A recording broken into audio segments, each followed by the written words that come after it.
gisingin niyo po siya at ilayo sa mga demonyong nakapaligid sa palasyo.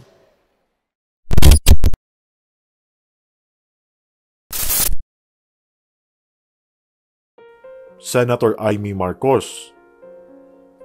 Ginulat ang maraming Pilipino sa kanyang taus-pusong panalangin na talagang makabagbag damdamin sa naganap na Jesus is Lord Prayer Rally Camp.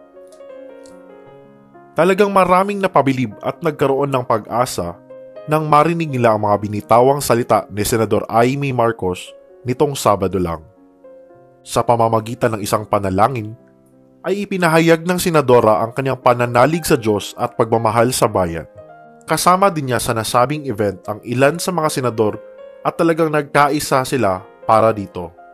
Ang aming isipin, gagawin at sasabihin, punuin po ninyo ang aming mga puso ng biyaya upang ang lahat ng aming gagawin o hindi magagawa ay naaayon sa banal ninyong kalooban. Inalalapit ko sa iyo ang bayang ito. Kami po ay iyong iadya sa makasariling ambisyon, kawalan ng malasakit at pagkabulag sa kapirasong kapangyarihan. Nabanggit din ng senadora ang tungkol sa pagprotekta sa tiwala ng mga taong bayan na naghalal sa kanila dala ng kalayaan at demokrasya sa bansa. Ipaalala po ninyo, mahal na Panginoon, sa Kongreso na sagrado ang tiwala ng bawat Pilipino, na ang botong ipinagkaloob sa bawat halal na pinuno ay bunga ng kalayaan at demokrasya. Isinama din ng senadora ang Vice Presidente VP Sara Duterte na inilarawan niya sa mga salitang sumisimbolo sa tunay na ugali at katangian ng Vice Presidente.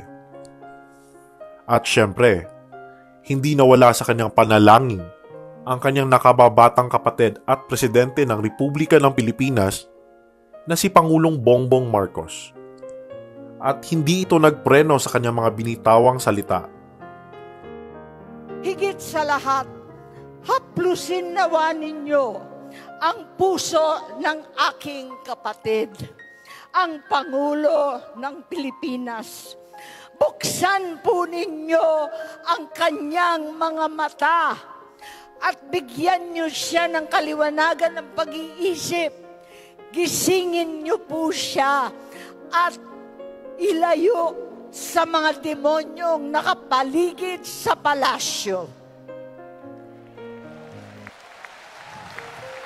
Ipaalala ninyo sa Kanya ang pangarap ng aming Ama para sa ating bayan. Maging gabay, sana ang kasaysayang humubog sa aming pamilya. Napakinggan niya ang sumamo ng nakararami. Huwag bugyuin ang mga nagtiwala. Huwag sayangin ang pagkakataon. Huwag na huwag ipaubaya ang bayan sa mga sakim at uhaw sa posisyon. At sa araw ng panunungkulan, laging ihuli ang anuman pansarili. Sa huli, ay ipinahayag ng senadora na hangad niya ang pagkakaisa ng lahat tungo sa kaunlaran at kapayapaan ng bansa. Umanin man ito ng iba't ibang nakakatuwang reaksyon, narito ang ilan sa kanila. Kudos, Sen. Amy.